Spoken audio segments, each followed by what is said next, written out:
quickly and move towards a sustainable economy. Improving traceability via blockchain is a step towards the much-needed circular economy. Can artificial intelligence help us speed up the process? Hear what global experts have to say and get on the road to a greener future. That's right. And hello to Studio One. I'm Daniel, your friendly host for the day.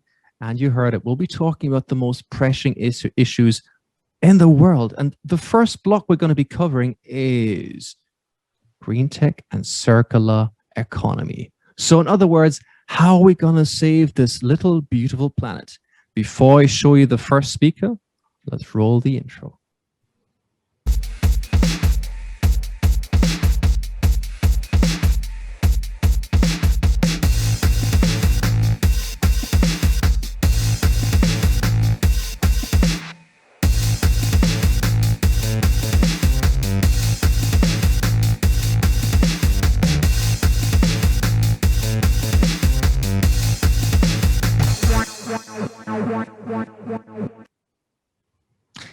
Jonathan Medvedev, all the way from Jerusalem, the CEO of our crowd. Good to see you, Jonathan.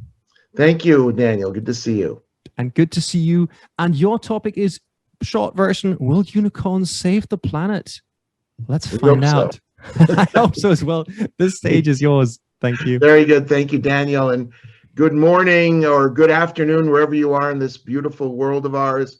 I want to run through some quick slides here about the role that unicorns have, I think, in helping to really, take a bite out of climate change and how to save the planet. Basically, we here in Israel, as you know, are pretty much the world's startup nation. According to the World Economic Forum, we're number one in the growth of innovative companies and in attitudes towards entrepreneurial risk, companies embracing disruptive ideas. When you look at this in dollars and cents, over the last decade, the amount of money pumped into Israeli startups has been rather remarkable. Last year, there was over $10 billion invested. This first quarter, there was a record quarter with $5 billion invested in the quarter, meaning that we're on track for about $20 billion this year. Just to give you a sense of how much that really is, it's about half of the total of all of Europe. So Israel, with its soon to be 10 million people, is representing about half the investment in startups. And today, there are a huge number of unicorns in Israel, about 63, actually 64 as of last week's news, which represents about 10% of the world total. And what's remarkable is how many of these unicorns and companies are focusing in on critical issues of impact, how to really, make an impact on society and the world and make money at the same time. We call it the double bottom line. And at our crowd, we don't think there's any contradiction between making money and doing good. And many of the companies we'll talk about, you'll see, are doing exactly that. It turns out that many of our Israeli unicorns go to the US because the US still is the world's center of technology and innovation. And they set up shop either in California or in New York City. There's sort of a bi-coastal war going on in terms of, who is going to get most of the Israeli unicorns. And when you look at the Israeli tech ecosystem, you'll see at the heart of it are thousands of entrepreneurs. And a strange element is the fact that many of them come from technology units in our army. Here in Israel, national service is mandatory. If you've been watching the news for the last week, you know why. But we also have a lot of multinationals, tons of angel investors and venture capital funds. And today, over 150 incubators and accelerators. We're also way ahead in terms of vaccination and coming out of COVID. We led the world in terms of vaccination. Here's a slide from less than a month ago showing that kind of data. And today we're completely back to normal. Everything's open. and except that we're not so normal as one knows. It turns out that our international ties are growing. Europe actually is investing a lot more money in Israel than it had in the past. Literally, it jumped 63% last year, and we expect that to continue. Japan is jumping as well, represents about 11% of all the money being invested in Israel. Chinese investment is down in Israel, and that's due to, I think, tensions with the US as well as internal Chinese matters. It turns out that there are new opportunities in the UAE and many parts of the Arab world, where despite ongoing conflict with our local neighbors, the more geopolitical, broad regional picture is actually improving. And this really means a lot in terms of access to world markets, as well as additional sources of investment and collaboration. Our crowd has been very active in this. We have 6 employees already in the UAE, and you'll see us do more of that.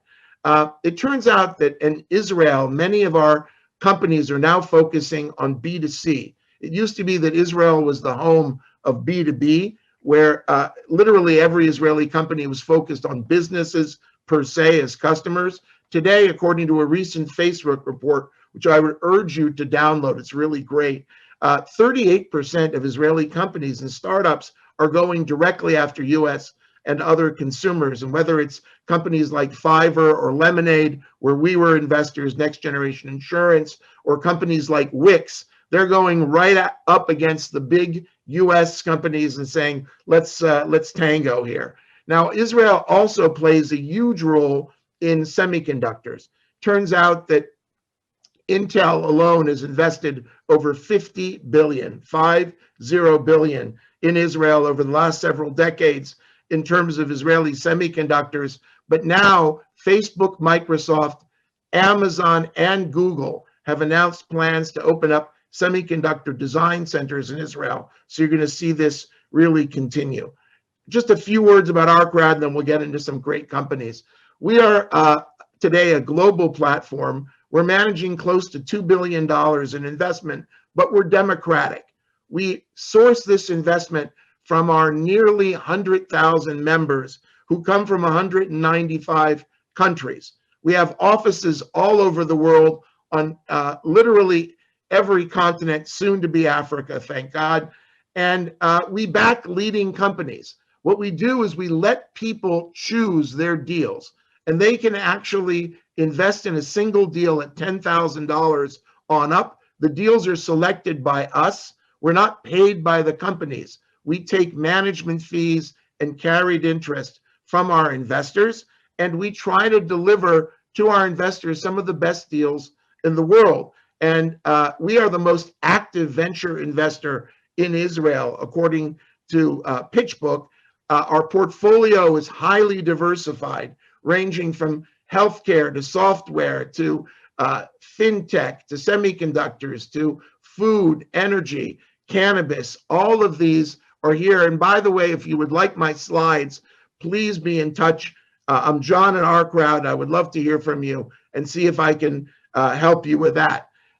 In terms of our investment life cycle, we look for the best deals. We engage the crowd. We support our companies. We sit on their boards and we raise money for them in subsequent rounds. We take them to exit, and that then creates a virtuous cycle of getting better deals and more investors. We've had 46 exits to date. They include some of the best deals out there. We were both in Lemonade, which was the best performing IPO of last year in New York, as well as Beyond Meat, which is a great company doing incredible work in terms of reducing our dependence on animal protein and focusing on plant-based protein. And that was the best performing IPO of 2019. When you look at how we're growing at an unbelievable rate. Year to year, we actually grew at almost 1,000% in the first quarter, bringing 15,000 new accredited investors. According to securities regulations, both in Europe and in the US, we're only allowed to let people who are qualified according to the laws to join. In the US, they have to have $1 million of assets or a $200,000 annual income. But we're getting a lot of these people because about 10% of American homes actually meet these criteria. When you look at where they're coming from on our site, you'll see that almost 60% of our investors come from America, 10% from Europe. We'd love to drive that number higher. Over 10% in Asia. They come from the Middle East and North Africa, almost 10%. So we're really a global portfolio, by the way, not just in terms of investors, but in terms of deals. About 55% of our deals come from Israel, but 45% come from the rest of the world. And if you have interesting companies for us, please send us your deals so we can take a look at investing in them.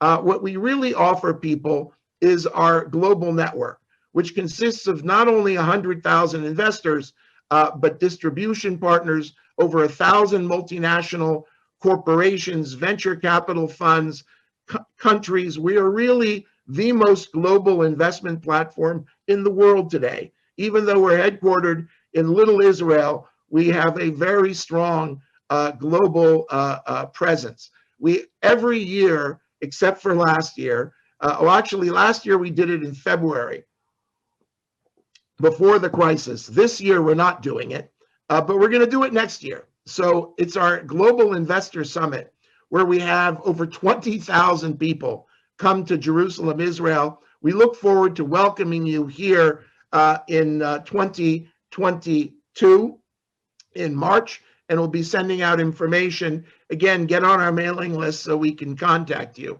And we're doing lots of virtual events. What I want to do now is show you a quick look at our website so that you can see what it's like. And I will now see if I can reshare. Here we go. So what you're looking at now is a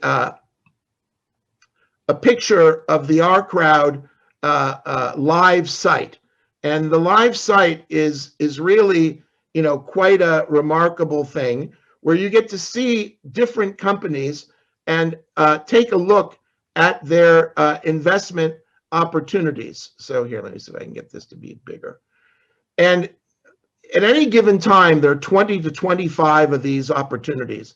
At the moment, for example, you can choose from a company like CropX, who are building sensors that go in the ground to give you essentially big data for agriculture. Consumer Physics, which is making the world's smallest spectrometer, so farmers can actually know when their crops are ready for harvest or how much sugar are in their berries. Companies like Nexa 3D, which is the world's fastest 3D printing for polymers, about 20 times faster, doing great. We have funds. This is a fund from Silicon Valley called the Rebel Fund, which is allowing you to invest in the best companies coming out of Y Combinator. Companies like Cyata Labs that are helping you get cybersecurity insurance so that if you are hacked, God forbid, you're covered. Companies like Launchpad coming out of the Idea Lab in Pasadena, a couple of Israelis who've developed short-run robotics. So you can get the benefits of robotics for short-range manufacturing. For Telex, which is doing verification for autonomous driving. So we don't have to actually drive billions of miles to make sure that they're safe. Companies like Treedom from Italy, who are the world's leading tree planter. They are planting literally millions of trees with people from all over the world. Go to their site. It's incredible. Companies are doing it. Material Zone. We just invested in a seed round here together with Insight Partners, okay, to create the next generation of material science companies. Cordio Medical, I just clicked on one of them, and now you're going to see what kind of deep background you get. If you look at Material Zone, you'll see that we're raising $2 million at a $20 million valuation. The round is done already with Insight.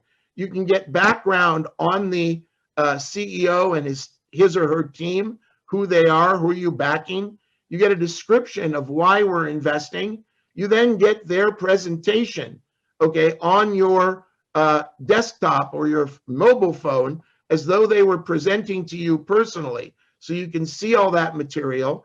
And then you get a 20-page detailed analysis from our deal team, okay? Because we've done looking, we actually put our own money in. We share with you a ton of footnotes for your future research. And then we give you details about the round and the summary of terms. You'll see that, you know, we're buying not common shares, but preferred shares with liquidation preference and preemptive rights.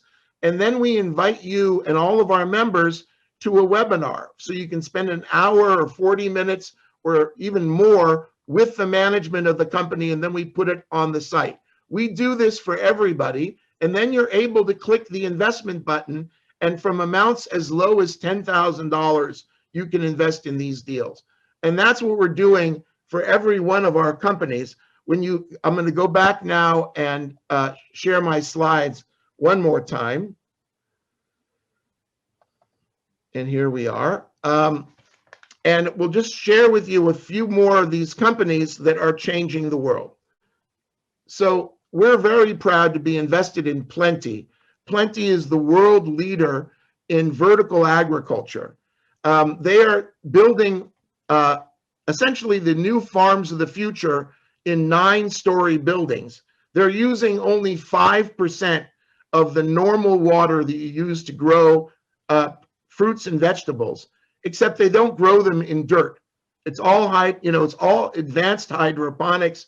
The food tastes amazing, and we're invested there together with SoftBank and Finisterre and Eric Schmidt's innovation endeavors. We're big into hydrogen and energy. This is a new company called H2 Pro, who are actually making a quite affordable, interesting hydrogen production facility. You'll be hearing a lot about this company going forward. Locust View is building the next generation of energy infrastructure together with IoT. They're growing very fast, will soon be a unicorn. Inverid is a company that is cleaning up our air inside buildings, okay, giving you the highest quality air available, but also saving about 30 or 40% of the cost of air conditioning. CropX, we mentioned before, with their in-ground sensors. Tyrannus is doing big data analysis of agricultural materials. Ripple is the world's most interesting non-dairy product. It's made from the same source of protein as Beyond Meat, which is the pea. The mighty little pea has higher protein than Oatly, and I know Oatly is very popular in Europe. This stuff tastes better. It's higher protein, lower sugar, but it's mostly available in America, God willing, soon in Europe. Phantom Auto is doing remote control for delivery bots. So these bots who are going to bring you food and everything else in the future need to have a fallback to humans. Very important. When you look at Nexa 3D, again, these incredible items are made in these very, very high-speed printers. Juganu is doing smart city lighting together with infrastructure for communication, low power, high performance, and very smart. Tovala is giving you fresh food, which basically is cooked in their smart oven, and this is becoming a hit in the US. Diagnostic Robotics is using AI to triage medical patients and let you know what's going on. Alpha Tau, a new way of doing radiation therapy with radioactive darts that totally destroy tumors. TytoCare, giving you essentially medical care at distance, smart, in the ear, in the nose, on the chest. HIL is the next generation of proton beam therapy to kill cancer without huge facilities, much cheaper, very effective. MeMed telling you if it's bacterial or if it's viral. Zebra using AI to figure out radiological images. Site Diagnostics doing AI for blood diagnostics. Sanitize an incredibly important company using their nose spray to kill the COVID virus. And actually in their field trials in the UK showed that 99% of the viral load is destroyed. We're going to stop here, and I'm happy to answer one or two questions if we have time. The role of these companies to solve problems is huge, and we're working on it. We'd love to join with you. If you have any interesting ideas or you'd like to join us as an investor, please go to ourcrowd.com and we'll be glad to welcome you. Thank you. Thank you very much, John. I'm loving the energy you're giving us. I mean, you're very, very, very passionate about what you do. I mean, you sold me. I was like, yes, yes, yes. Oh, yes, yes. So I'll be looking that up. I bet there's a lot of questions, but we're really over time, unfortunately. But boys and girls out there, yes, that's what passion is all about. I love your portfolio. Thank you very much for sharing that. And I'm looking forward to meeting you in person maybe one day. Good. I hope I'm able to come back next year in person to Podim. I want to visit the beautiful Slovenia. Thank you very much for inviting me. And you should. Thank you very much. Take care and stay safe, and speak to you soon. Bye-bye. Bye-bye. Thank you. And now it's time for us to move on after that amazing start. Now we'll find out a little more. Let's have a look who our next speaker is. Let's roll the intro.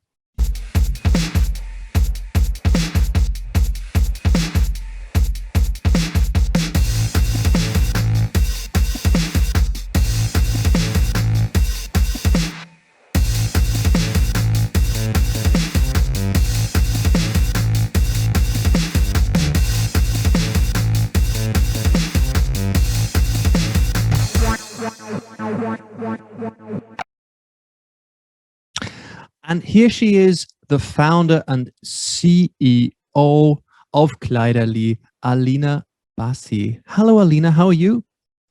Hi, I'm good, thank you. Thank you so much for having me. It's very tough to go on after Jonathan. Great talk. I'm also very, very inspired, and he's certainly given me energy to hopefully give you just an energetic talk as he did this morning. So no pressure on you, but I could observe you on the Zoom call and we're going like, yeah, that seems interesting. Yes. Yeah, starting to Google a lot. Yes, I saw that. Anyhow, let's find out how to build purpose-driven startups and a circular industry. So that should be fun. Alina, stage is yours. Thanks for joining us. Awesome, thank you. So I'm sharing my screen now. Let me know when you see it. There we are. Awesome. So yeah, thank you so much for having me. I'm really excited to talk to you today about building a purpose-driven startup and building a circular industry. Okay, let's get started. So purpose. Purpose, I think, is a very important thing, specifically for me. I have had a strong purpose from a young age, and that's always been to work in this field of sustainability. So I spent, having found out, I guess, what climate change was at a young age, it stuck with me. And this is really the reason I got into my degree as well as my career. So purpose, intrinsically, it's very important to myself, and I think it's important that everyone finds their own personal purpose, which could change at different points in your life, but mine has been sustainability. So just a quick intro on myself. My name's Alina Bassi. I am a chemical engineer turned entrepreneur, and I studied chemical engineering initially with the thought that I was going to work in the field of sustainability, and I thought I'd work in renewable energy. I ended up having an interesting career working as an engineer in many different organizations, working at ThyssenKrupp, turning household waste into fuel, working in a company called Biobean, turning coffee waste into biofuels. And now with my own startup, Kleiderly, I am aiming to solve the problem of clothing waste. I was also recently on the Forbes 30 Under 30 list, which I'm very, very grateful for, specifically because it was in the manufacturing and industry category. So, having had a background in waste, specifically household waste and coffee waste, it was actually a trip to Tanzania that got me thinking about clothing waste. It was the first time I had seen textile waste firsthand. And I started to think, what's really happening to all of this waste that we're producing? So, unfortunately, at the moment, we are really producing vast amounts of textiles. We're producing 100 billion garments of clothes every single year. And this number is meant to go up to 150 billion by the year 2050 to keep up with our demand. And the average lifetime of any item of clothing is only 2 years, which means that after 2 years, we're getting rid of those t-shirts, those jeans, whatever it is that we had bought. And the truth is that 87% of any material that is ever used for clothing will eventually end up in a landfill or in an incinerator. And this fact, when I first heard it, just did not sit right with me. The fact that we are putting so much energy into first growing the crops such as cotton, or even producing polyester, and then producing the garments, and then sending them halfway across the world, and then 90% of them go to a landfill or incinerator. This just doesn't sit right with me. And this is what a landfill looks like. This is a picture of a landfill in Ghana. And as you can see here, the clothes are not decomposing because they're not made out of natural fabrics, and they sit around and rot. And actually, they're starting to turn this awful brown color, which means that they're rotting and leaching into the local soil, contaminating it, as well as contaminating local water supplies. So it's no wonder that the industry is producing tons of CO2 emissions, and the fashion industry is actually the most polluting industry after the oil industry. So it actually produces more emissions than both the aviation industry as well as the shipping industry combined. That accounts to 10% of global carbon emissions just from the fashion industry. The average time it takes for an item of clothing to decompose in a landfill is 200 years. And that's because most of the fabrics we're wearing today are synthetic. So they are made out of polyester derived from crude oil. They might be made out of viscose or elastane. But even if it was made out of cotton, the toxic fertilizers that are used to grow cotton are also damaging to the environment. This graph is from the Ellen MacArthur Foundation, and the Ellen MacArthur Foundation is a foundation from the UK focused around circular economy. And I have based a lot of my research on the Ellen MacArthur Foundation. So this is from one of their reports that they did, I think in 2017 or 2018, which shows how the amount of clothing that we are producing has doubled since the year 2000. But the green line is the clothing utilization line, which shows you how much it's decreasing over time. So we're producing a lot more clothing, but we're also not wearing it very much or for very long. And the way that we used to perhaps not get rid of, but think of the next life of textiles was to donate them to developing countries. So there were many countries in Africa, like I mentioned, Tanzania was the first place I saw them, where we were sending clothes and donating it to people who are in need.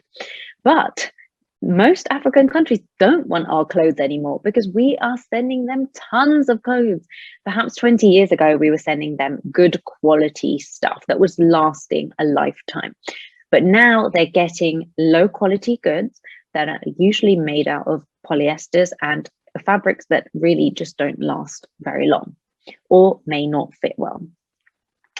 And at the moment, it's very difficult to recycle textiles at scale. So textiles themselves usually traditionally would either be donated, first of all, through a long, strenuous supply chain, but eventually they would be turned into cleaning cloths or carpets or insulation.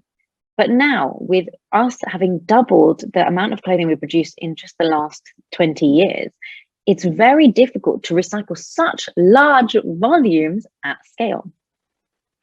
And of course, I'm focused around the EU. So the European Commission's Green Deal is now looking at forcing companies to reuse textiles. So recently in France was a new law that said that any fashion brand or any organization producing clothing is no longer allowed to destroy it. So there's certainly a push from the government.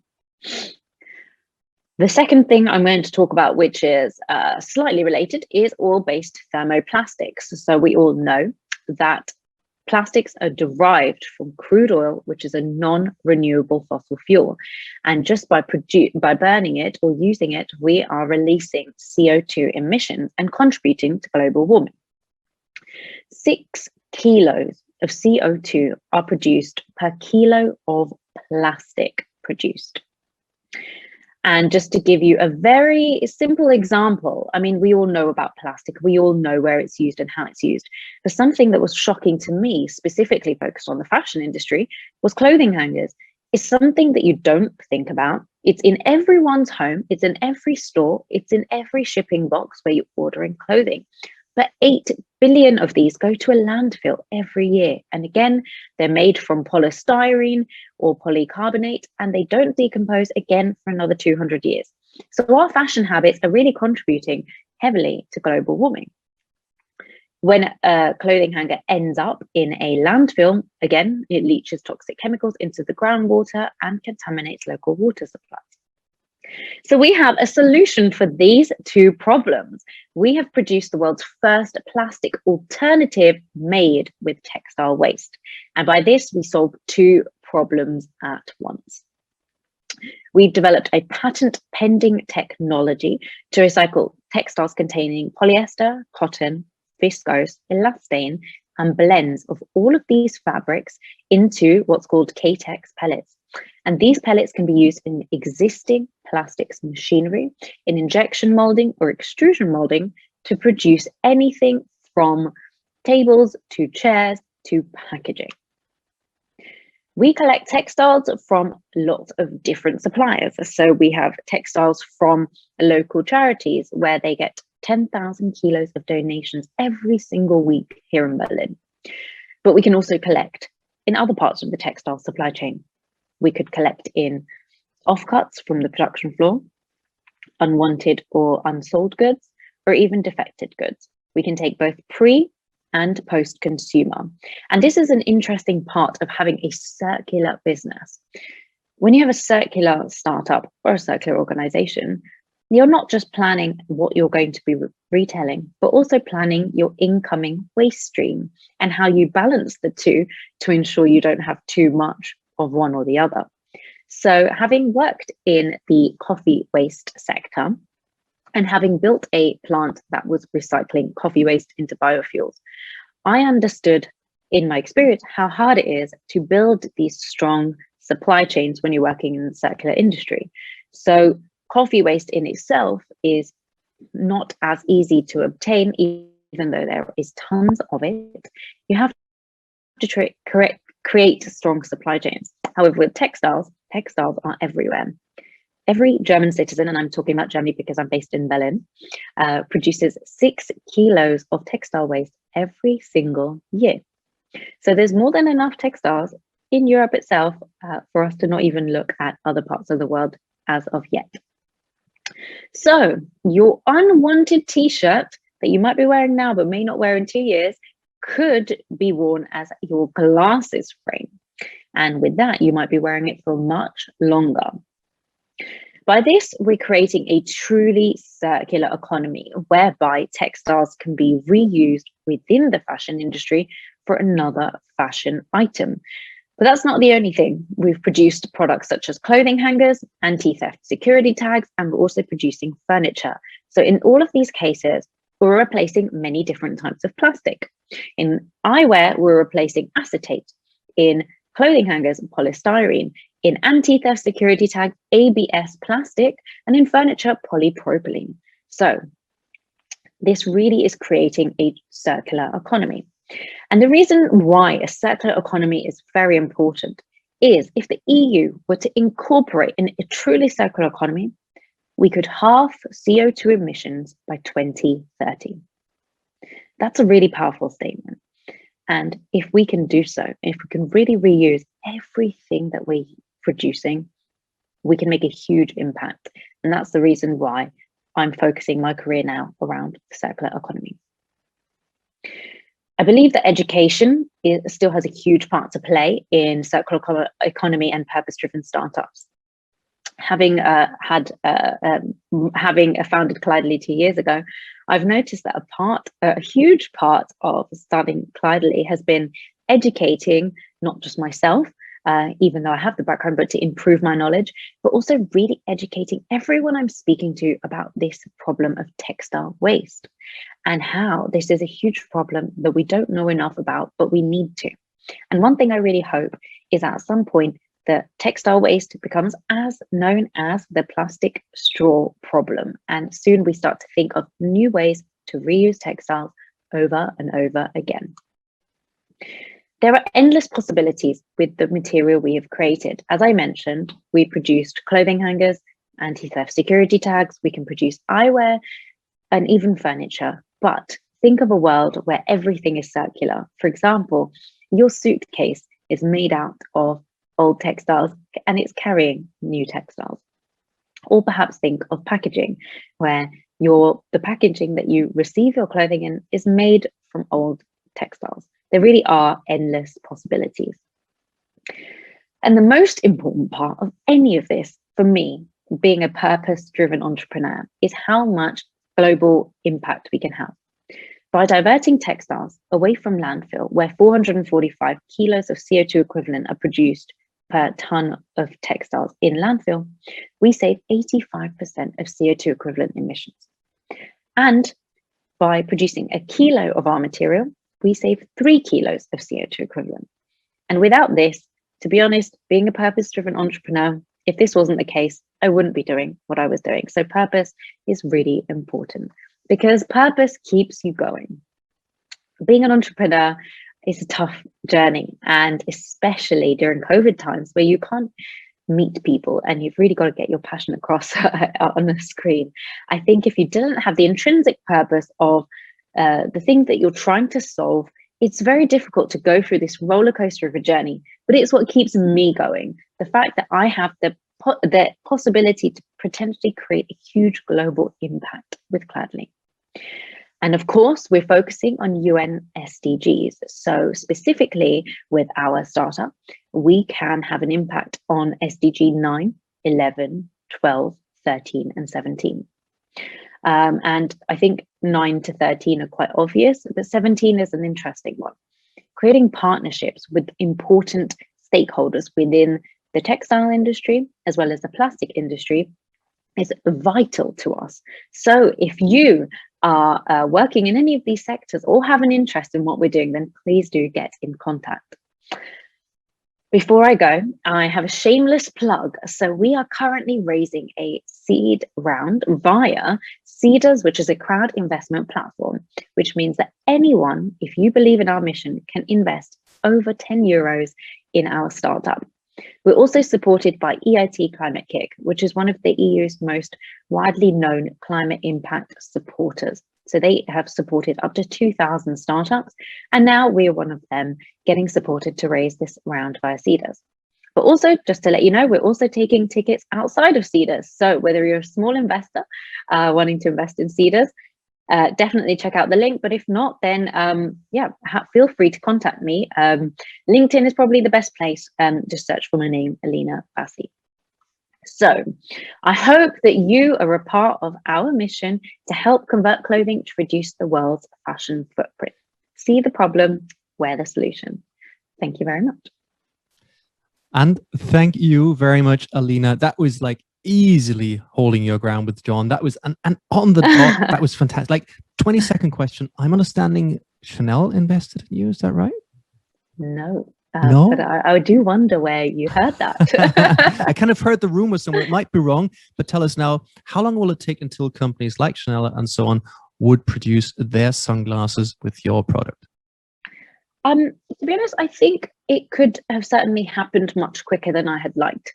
The issue we faced in the last year is COVID.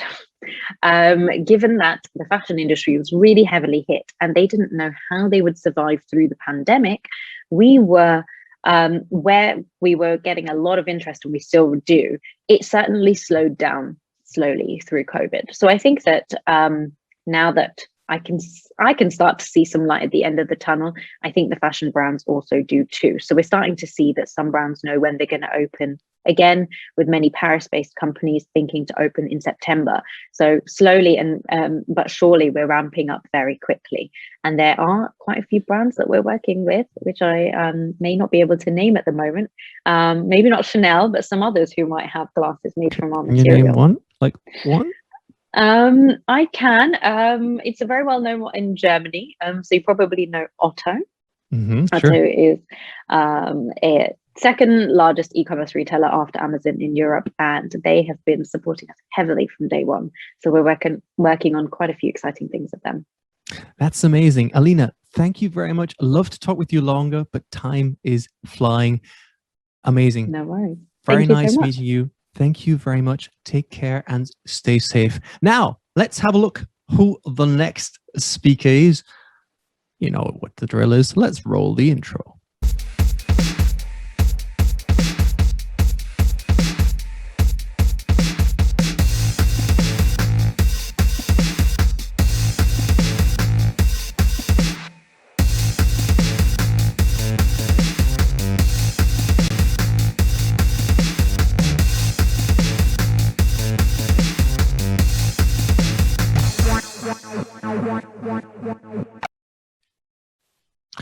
And the next talk is fittingly called Recycling Plastic is Not Enough. We have to think more radically. That's an interesting build-up to Alina's talk. And with us now is Ami Rubenstein, who is the co-CEO of Sulapak from Finland. Did I get that right, Ami? Yes, that's correct. Thank you very much for the introduction, Daniel. Pleasure. Thank you very much for being with us. Stage is yours. Enjoy.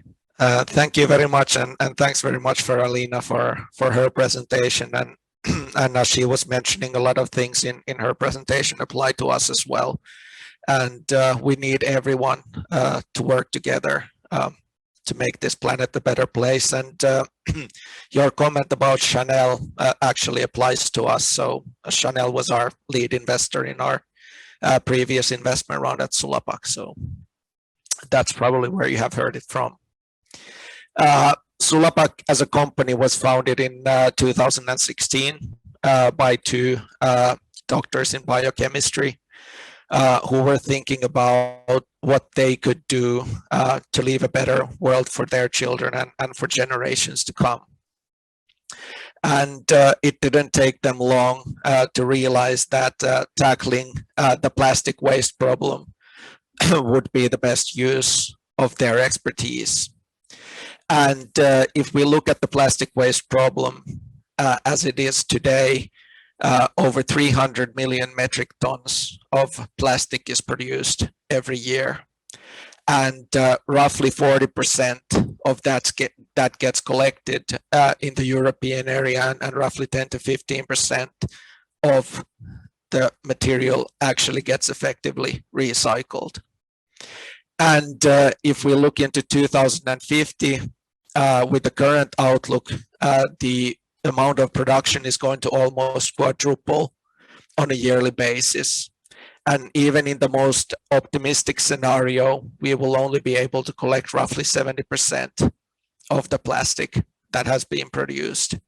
And the maximum effective recycling rate projected today is 37%, which means that on a yearly basis, there's going to be over 700 million metric tons of plastic ending up in landfills and in nature. So when we are talking about recycling not being enough, I think the statistics very clearly show it. So we need to find other ways of tackling this problem. And additionally to just plastic ending up in nature and polluting there, the other part of the problem is the microplastic problem. So this is something that we are learning more each and every year. And the current study from WWF finds that on average, each and every one of us consumes about one credit card full of microplastic each week as part of our normal nutrition. So whenever we open up a soda bottle with a plastic cork or whether we use plastic tableware, it all emits microplastics and it all ends up in our nutrition. And we are just starting to learn about the health effects of this problem as well. So if we look at the problem with the plastics accumulating and staying in the nature forever, and the microplastics being released and being part of our nutrition, currently the studies show that by 2050 there's going to be more plastic than fish in the sea. And if we want to tackle the plastic waste problem, there are multiple ways of tackling it. One of the ways is reducing the use of materials or use of products that are made out of plastic. The challenge there is that plastic, even though it is really harmful for environment, otherwise is extremely good. So the functionality and use of plastics makes life a lot easier and better for us. So you can't endlessly reduce the use of products that are utilizing plastic. The other way of tackling this plastic waste problem, and Alina made a very compelling case for that, is reusing the material after its original use and making new uses of the material and thus keeping it away from the nature. And then the third one and most popularly promoted solution is the recycling. But as I mentioned on the previous slides, recycling simply is not enough. We are not very good at collecting the plastic waste, and we are even worse at effectively recycling it.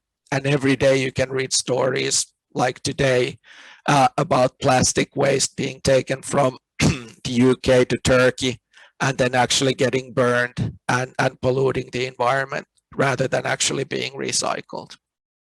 And then the fourth way of tackling the plastic waste problem, the fourth is replacing traditional plastics with new types of materials, such as our Sulapak material. And therefore our mission is, together with our partners, with companies such as Alina's and with the help of the consumers, to together save the planet from plastic waste. Now, when you are tackling this problem of plastic waste and when we are looking at replacing traditional plastic materials, as I mentioned, the plastic is bad for the environment, but it is very good to use and it is a very useful material. And therefore, when we are looking at replacement materials, it's not enough that the material is purely sustainable.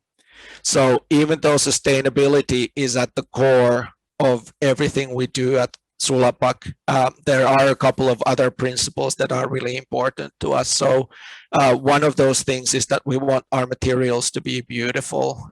You can see a cosmetic jar made out of the Sulapak material on the right-hand side of the picture here. There is wood chips and natural binders that the material is made of, and you can see really the natural and unique look and feel of our materials. We have been winning numerous awards both for the sustainability and design of our materials. And then the important part, which also was mentioned in Alina's previous presentation, is the use of bio-based materials. So not wasting natural resources with fossil-based materials. The second part, and I have also mentioned this a number of times, is that the reason why there's so many traditional plastic products out there is that from functional point of view, they are very, very good. So what we are doing at Sulapak is making sustainable materials that have outstanding usability, so you can switch from traditional plastic to Sulapak without having to make any compromise in the use of the products. You can see our Sulapak straw that we developed together with Stora Enso on the right-hand side of the picture here. And our straw doesn't get soggy at all. Its usability is as good as traditional plastic straw, but it is still very sustainable material. The other part from the functionality and sustainability point of view is that we have designed our materials in such a way that the manufacturers of traditional plastic products can convert to Sulapak material without having to invest in new machinery or new molds for their materials. So they can take our material, replace traditional plastic with it, and continue their production with just optimizing the settings for our material. And then an important factor with our materials as well is that we are always aiming for premium quality. So this no compromise in the switch to sustainable materials is extremely important to us. And then, as I mentioned, sustainability is at the heart of everything that we do, starting from sustainable sourcing methods, making sure that we are sustainable throughout the supply chain. Industrial compostability is the preferred end-of-life scenario for our materials, but Sulapak materials have been designed in such a way that regardless of where our material ends up in, it will always be environmentally a better solution than traditional plastics. So if our material ends up in open environments or in ocean, for example, the studies show that our material biodegrades similarly to that of tree leaves. So for example, our straw would biodegrade fully in ocean in 2 to 5 years. And the most important part that I mentioned when tackling this plastic problem is not just leaving plastic in the nature, but also not emitting any microplastics. So when our material biodegrades, it will leave no traces of microplastics behind. Now, when we talk about the design principles and the way Sulapak material portfolio is being built up, there are a couple of important factors to take into consideration here. So the first one is that I mentioned the microplastic pollution. So there are degradable materials out there that will degrade into smaller pieces, but a lot of those materials like oxidegradable plastics will release those microplastics and still contribute to the pollution in a very significant way. Whereas there are materials that do not in any way contribute to microplastic pollution. And then the other factor to look into is whether the material is fossil-based. So is it eating our natural resources, or is it bio-based? Is it renewable? And when we look at the materials that Sulapak is developing, if we are using fossil-based materials, we are wasting natural resources. If we are using components that leave microplastics behind, we are contributing to the littering of the world.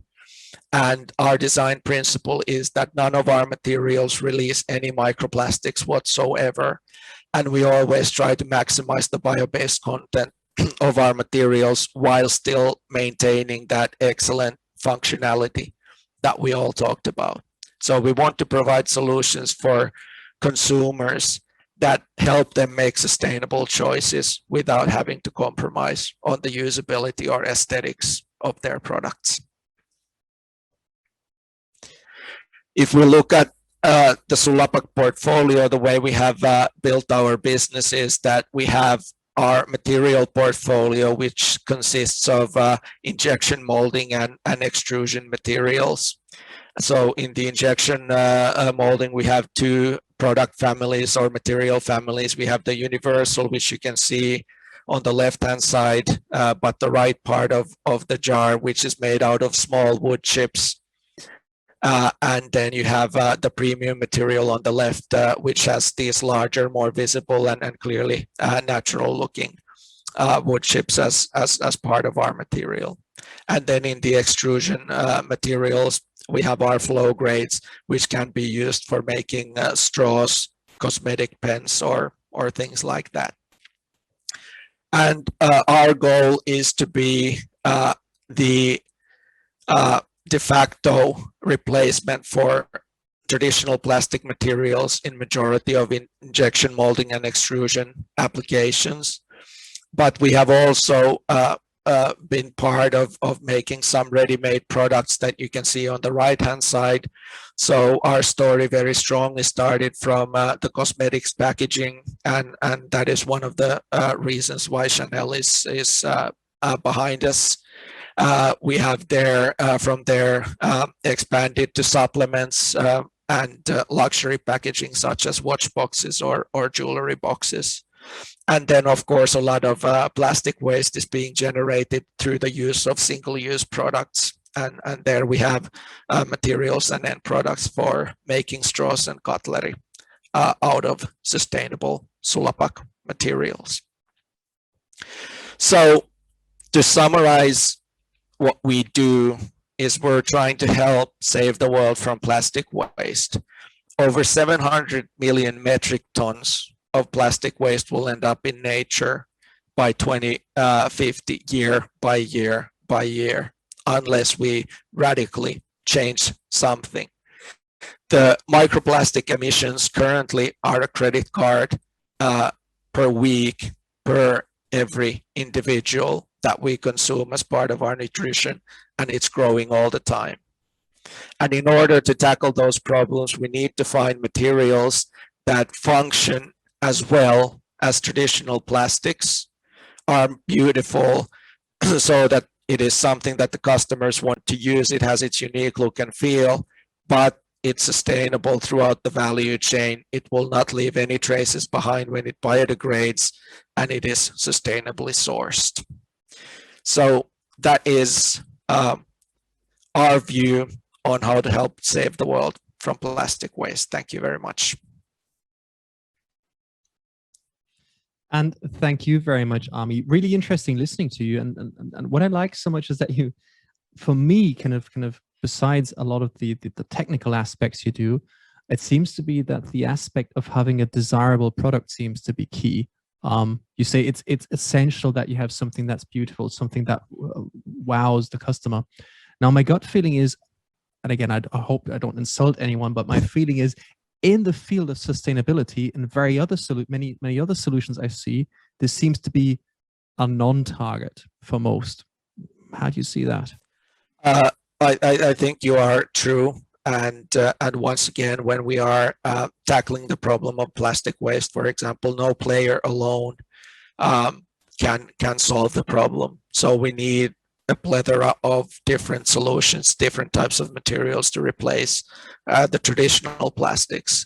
But as you mentioned, from our point of view, the way we have studied the market, the way we have been interacting with our customers, this part of not having to compromise in switching to sustainable materials, it is something that is extremely important, and you don't want to force consumers to make sustainable choices. You want to make those sustainable choices to consumers so compelling that they want to do that, and that's the approach that we have taken. I'm liking that, because to be kind of a bit over the edge, up to now, in many cases, sustainable usually meant not as nice and not as good. I'm loving the approach of switching it, saying a lot nicer, a lot better. Tell me, I believe there's a big goal in 2035 given from the European Union. I believe that there's a high number there. On the other hand, I have the feeling that in the sustainability field, a lot of corporates and also SMEs are still playing the waiting game, going like, hey, we still have a lot of time. And I'm assuming this market is just going to skyrocket in the next couple of years. What's your prediction there?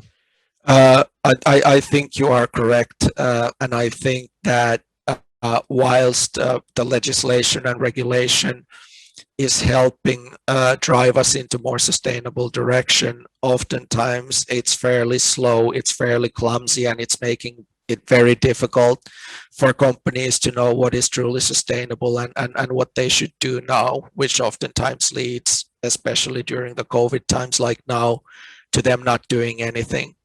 So I think, and as part of our title of our presentation, we need to act now, looking at the figures of where the problem is today and where it's headed. If we don't act now, then we're going to be too late. So I believe the same as you, that it will be skyrocketing over the next years. But I would still encourage a lot of companies to be the front runners in this. I mean, the fun fact is, I know we're slightly over time now, but knowing how long things take in big companies and knowing how soon the goals have to be reached by the European Union and SDGs and whatnot, if you don't get started the next 1 or 2 or 3 years, you will not be able to hit those goals and pay substantial fines. Is that right? That is correct. And what oftentimes then ends up happening also is that some of the goals and legislation gets postponed, which is of course not good for anyone. So we need to act now. Perfect. Let's act now. Ami, it's been a pleasure meeting you. Thank you very much for that. Take care and stay safe. And, Thank you very much, hope to meet Daniel. you in person. Thank you so much. Absolutely. And now let's move on to our next talk. And as always, let's roll the intro.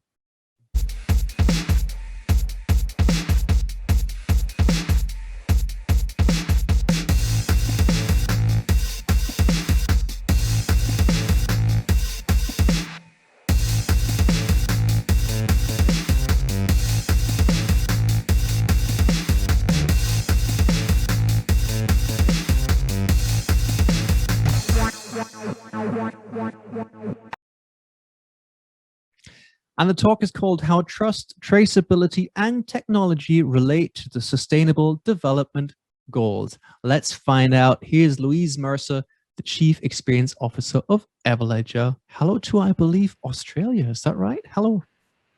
That's right, Daniel. Yeah, it's great to be here. I'm in Brisbane, Australia. Oh, lovely. I can tell by your background. No, I'm just kidding. Sorry, I had to say that. South America. That's lovely. Anyhow, very much looking forward to finding out how you're going to make the world a little bit better. Louise, thanks for being here. The stage is yours. Great. Thank you very much. Today, I'm going to talk about how trust, traceability, and technology relate to the Sustainable Development Goals. So first, who is Everledger? Everledger, we are the digital transparency company. So we help supply chains to tell their stories, where something came from, how it was made, who made it, what happened to it along that journey. Now, this enables brands to make product claims with confidence, and for all of us really to know what it is that we're truly buying. Now, Everledger is 6 years young. We began in 2015, founded by Leanne Kemp, our CEO. We're known for using some pretty clever tech to do what we do. We use blockchain, we use artificial intelligence, machine learning, intelligent labeling like IoT, etc. And we've tackled some of the hardest supply chains first, like diamonds and gemstones, things that have been notoriously opaque. Now, this has created a sea change for, you know, the 500-year-old diamond industry, for instance, from polishers who can add value to their goods with provenance data, to the retail industry who can now present stones to market and to consumers with greater confidence. Now, we're presently engaged over a wide range of industry verticals. We help businesses to demonstrate the lifetime story of their materials and their product with greater efficiency and accuracy. A little lag on the click. Try this one. There we go. Okay, so Everledger's vision is not just over the first life of a product. Everledger has a vision that the circular economy is in fact just the regular economy. And we're helping people to make informed and value-driven decisions about businesses and assets, where transparency is normal and transparency is expected, where claims are validated and we can trust or dig into the data that we see, where we've got easy access to pathways that promote resource recovery and that extend the asset life cycles, and where everyone through intrinsic or extrinsic means is incentivized to behave responsibly. So for us, we are definitely inspired by and driven by the Sustainable Development Goals. I'm assuming that most people on this call know what they are. The 17 Sustainable Development Goals adopted in 2015, same time we began, are that global call to action to end poverty, to protect the planet, and to ensure that all people enjoy peace and prosperity by 2030. They're independent goals. They're very connected goals. They're carefully designed to give all of us and our planet a better future. And what sits beneath them is hundreds of targets and measurement indicators. So, what I like about these goals as well is that they were created with businesses in mind to create that pathway for humanity. So for any business to harness their power and direct their efforts towards specific global objectives. And these directives are simple but quite powerful, ranging from ending poverty to building sustainable cities. And at Everledger, we're particularly interested and focused on these 5. But let's be honest, sometimes these goals seem big, huge, in fact, very, very big, even insurmountable. And, you know, it does lead me at times to question what impact can Everledger truly have on them? What impact can we create for the companies that we serve? And, you know, I do think sometimes that achieving them is a little like the likelihood of me clearing an Olympic pole vault. Pretty low, and certainly a massive challenge. But if I think about what it takes for an athlete to go from jumping 60 centimeters on the ground to clearing 6 meters in the air, I'm reminded that they're regular humans at the beginning of that journey, and they progress incrementally and they progress methodically, and that's what we're seeking to do. So for us, well, let me tell you what we're doing. Let me tell you what we're doing to support, in particular, SDG 12, the responsible consumption and production. So every year, we're transforming more than 100 billion tonnes of raw materials into products around the globe. Less than a quarter becomes buildings, cars, or other long-lasting things. So 3/4 is more disposable, and less than 10% cycles back into the economy itself. So 2/3 of the material flowing through some 67 billion tonnes in 2015, more now, gets emitted as pollution or waste. We are overshooting our planetary boundaries. Now, COVID-19, I think, has shown us how global shifts in the labour market, transport and consumer demand have led to wildly fluctuating commodity prices and widespread economic hardship as well. So we need to build resilience in our economies. But hope is not lost. According to the Ellen MacArthur Foundation, applying circular economy principles at scale in, say, China's cities could make goods and services more affordable by 2040, and at the same time make them more livable. So reducing fine particle emissions by half, traffic congestion by half, emissions of greenhouse gases by 1/4. So I think there is reason to act and reason to move. A circular economy, as we understand it, is one that is restorative and regenerative by design. And in a circular economy, economic activity builds and rebuilds overall system health. And it's based on 3 principles: design out the waste and pollution, keep products and materials in use, and regenerate those natural systems. When we talk about the circular economy at Everledger, we mean approaches that aim to create systems in which assets and products are designed to last longer, to be shared, to be repaired, repurposed or remanufactured, and recycled to recuperate those raw materials. Enabling circularity brings visibility to all end of the life outcomes and increases access to data that then helps to support those ongoing circular pathways.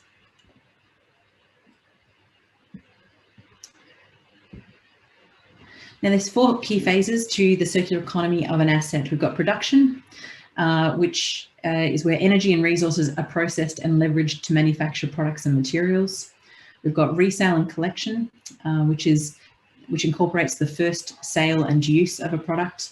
But through a circular economy lens, we certainly think it considers not only that first sale, but also the possibility of resale and reuse in the sharing economy.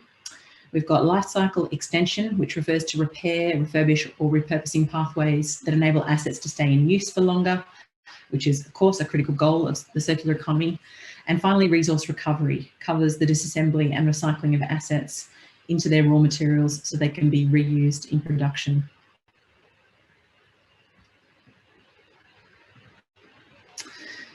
One of the key questions in terms of the first life of production is, do the brands and OEMs that produce these new objects actually want the circular economy? And the answer is complex. So looking here at data from the Talking Trash report by the Changing Markets Foundation, some of the largest producers of objects, especially plastic ones with plastic packaging, have historically taken a very conservative approach to using more sustainable materials. Now, the United Nations estimates that about 300 million tonnes of plastic waste is produced globally each year. And when I'm presented with a number like that, I think 300 million tonnes. wait a minute, like what does 1 ton of plastic bottles look like? And it looks like this. Now, in my mind, I'm seeing a room up to knee height full of plastic, and that's 1 ton. 300 million tons of plastic is just beyond my mental comprehension. It is outstandingly huge. Now, it turns out that about 10% of that waste is burnt into ash effectively, while the remaining 76% accumulates in landfills, dumps, in the natural environment. Plastics have an 86% loss in value after their first use because only about 14% are recycled each year. And so 98% of plastic products are sourced from virgin material. We need to use less packaging, but it also we need to make it easy to recover and recycle used packaging, whilst making it, I think, hard for large providers and producers to obfuscate claims on recycled content. So naturally, there's other factors in terms of problems around first life production, but imagine if as consumers, we had an easy way to compare brand A with brand B in terms of the holistic impact of that brand on the environment, taking into consideration water and energy and carbon and other meaningful measurements. A quick case study from Queensland. Now, early last year, the Queensland Container Exchange, COEX for short, and Everledger successfully completed a pilot project which had a number, 27 in fact, industry partners, and was supported by the Australian government. And we set out to successfully demonstrate a validated and circular material flow and to connect that material throughput to authenticated recycling outcomes. We digitally tracked PET, rPET plastic containers that had been processed through the Containers for Change scheme in Queensland. Now, these PET plastic containers were tracked throughout their transformative journey, where they were washed, they were flaked down, they were turned into food trays that were sold back into the Queensland retail market for use in, say, meat displays in supermarkets. And data was captured at each stage of the process, providing insight into the history of the material, how it was distributed, which locations it visited, and what it was used for.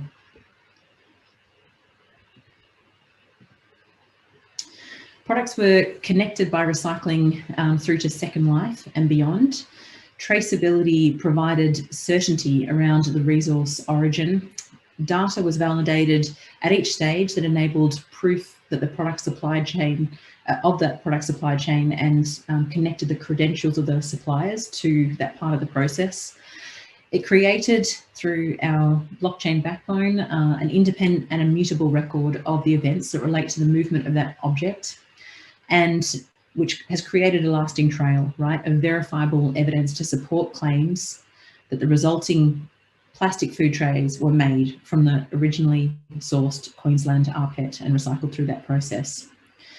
So I'm really proud of the team in this particular example, and what was accomplished in partnership with all of those different entities. It took a lot of work with a lot of different providers in order to pilot this process that has opened up an incredible set of opportunities to take to scale based on the proofs that were created out of this particular work.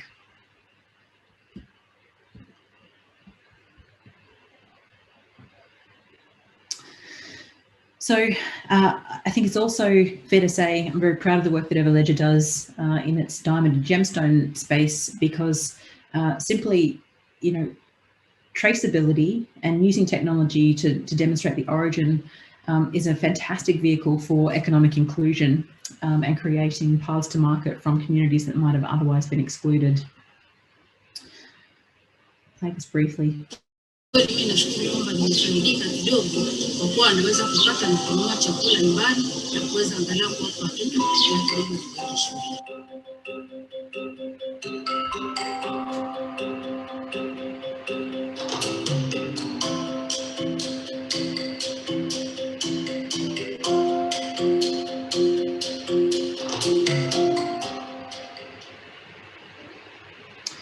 So traceability of diamonds and gemstones provided a path to market for legitimate parties such as this small-scale miner in Tanzania. Traceability can enhance the transparency of upstream mining and manufacturing processes, and it throws light on how things came to be, and therefore enables the market to reward legal, ethical and sustainable business practices. And traceability has and continues to open up new sources of value to participants along that value chain, which could be anything from improved brand and reputation, where things came from and their origin, through to accessing new markets, through to accessing premiums based on what they can substantiate about where that came from and how it was produced.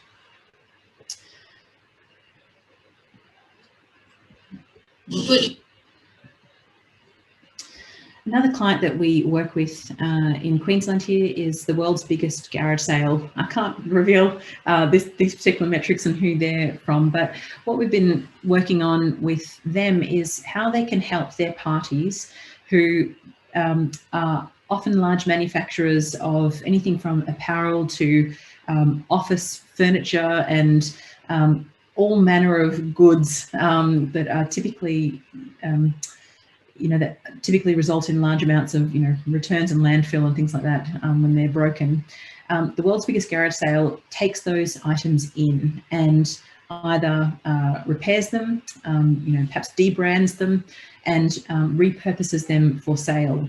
And what we're supporting them to do is to be able to report back to those commercial providers. What was it that you provided to them? How did that have an impact that is calculable against greenhouse gas emissions or waste metrics or from a value perspective, and how can they be tracked and measured against sustainability goals that are of interest to them?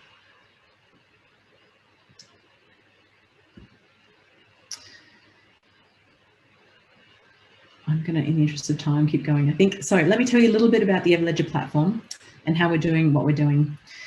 So remember this, Sustainable Development Goals. I think for anyone who's looking to embark on this journey, you have to start with the end in mind. Think about the ways that your business can make an impact, what sustainable development goals you are passionate about. Now, the Everledger platform that we're building and have deployed now in a number of different verticals and instances enables the creation of digital twins of real world goods with data that's validated and verified from multiple contributing sources. So yes, under the hood, we're using blockchain. No one needs to know how to use blockchain to use it. We help users to engage and contribute, in simple interfaces that record that asset across its life cycle. So we're putting power in the hands of consumers to get greater transparency and traceability on where goods came from.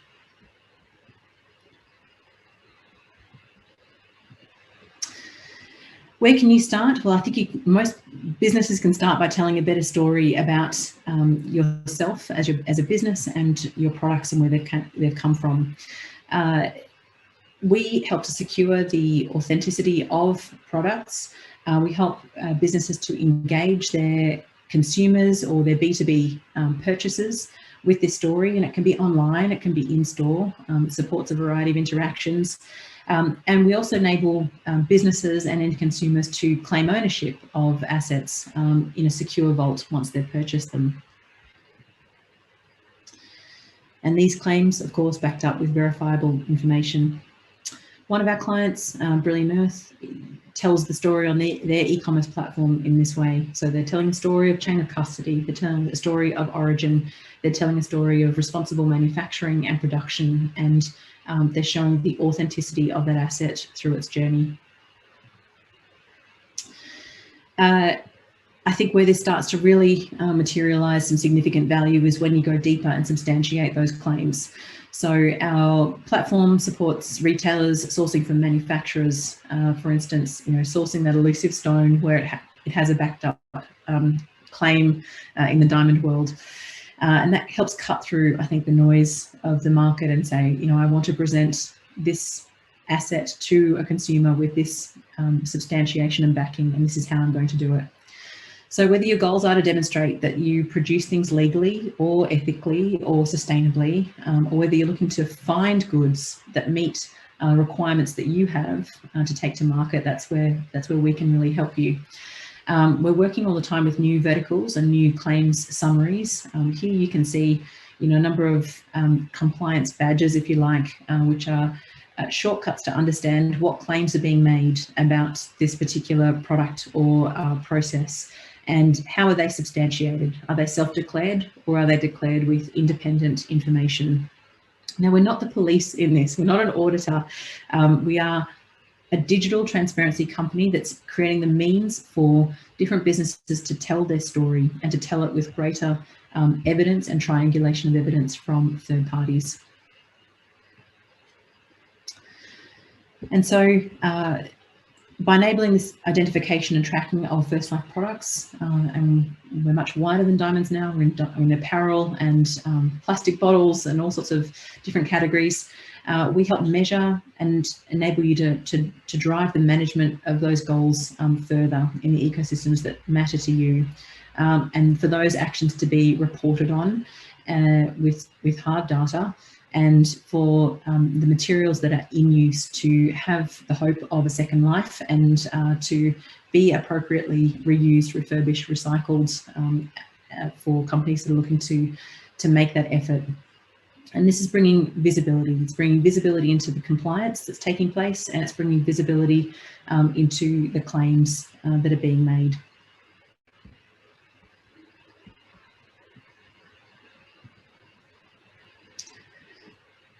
So whether you're in the business of apparel or raw materials and minerals or electronics and batteries, we can help you manage the first life and second life of an asset. And depending on what you're looking to claim, we can help you to source that information yourself and or to supply it through third parties in an independent and transparent way so that you can back up the claim that you're making to market.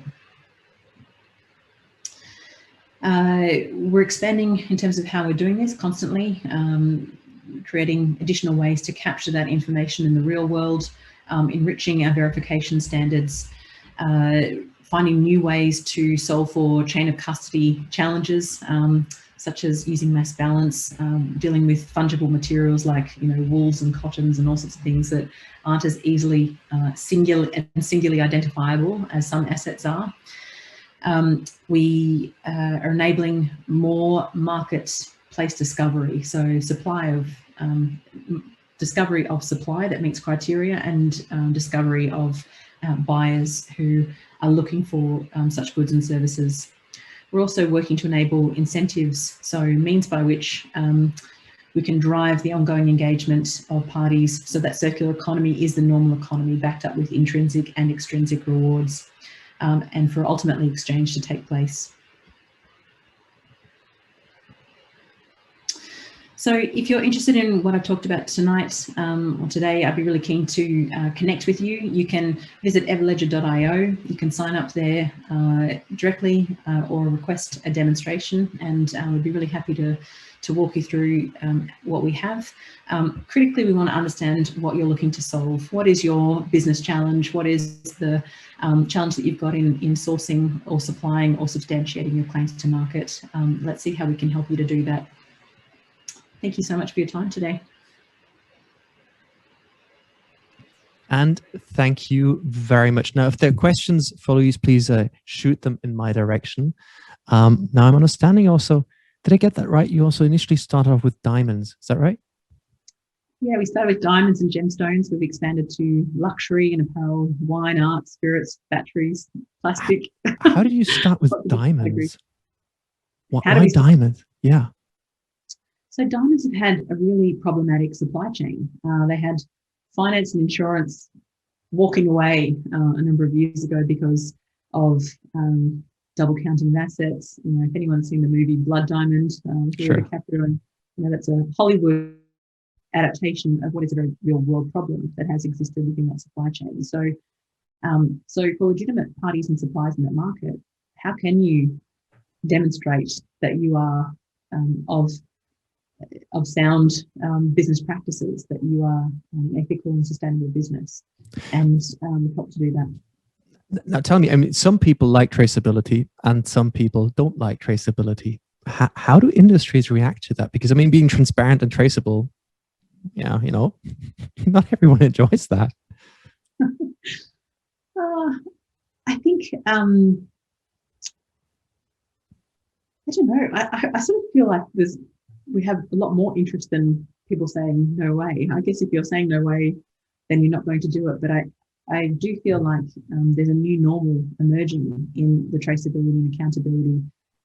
It's being demanded by consumers. It's being necessitated through regulation, and it's being, I think, rewarded when good business practices are demonstrated. So, and I think it's enabling. It's enabling an expansion of market and possibilities. So, if I think, there's a lot of entities that come to us saying, I really want to source these raw materials, and I'm having trouble doing so. I think maybe amplified by COVID, but I'd like to do so, but I'd like it to meet these criteria. This criteria is intrinsic into my brand and to my reputation in the market and my good standing. I need to be able to substantiate that it's transparent. I think you've seen market reactions when supply chains have gone wrong in apparel, in electronics, and others, automotive. So, I think it's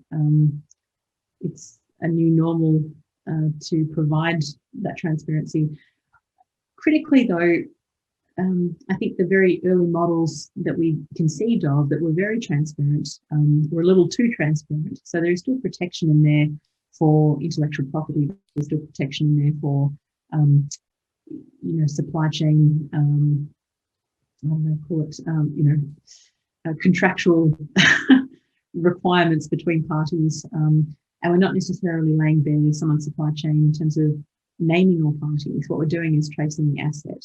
Can the asset, like a diamond, be substantiated that it was mined legitimately, that it was exported and handled and met the right customs requirements, that it was manufactured and wasn't substituted for something else at any point, that it now meets the grading certificate that is attributed to it. So, in doing that, we're not necessarily revealing everybody's supply chain pathway or wholesale to retail markup or anything like that. What we're doing is providing substantiation of claims. Now, maybe just a last quick question, wild guess, but what do you think is the next big industry that could do with a little more transparency in order to meet the SDGs? Oh, just one. Or your favorite one where you say, hey, that lot, they could need a bit of a... Oh gosh, that's probably lots, but quickly I'd say all raw metals and materials. I think plastics, glass, and recyclables, and food. That would be okay. So it's a small market we're looking at. Okay. Yeah. Understood. But I'm liking the part with the raw materials. I think that's probably one of these, and I think there's so many raw materials we can see in so many discussions also right now with Elon and mining and whatnot, and people are talking, and most people have no idea how these industries work, and there's so much. I have so much. That's the feeling. There's so much hearsay. Yeah, that would be fun. Louise, it's been a pleasure talking to you. It's a pleasure meeting you, and thanks a million for joining us. Thank you very much. Pleasure. And stay safe and take care, and speak to you soon sometime. Thank you very much, Louise Mercer. Thank you. And now let's roll the video to find out who the next speaker is going to be, because it's not going to be a talk, it's going to be a fireside chat. Let's roll. It is time to rethink and to realign. Learn and get inspired. Prepare your questions and enjoy this insightful Podim DX panel.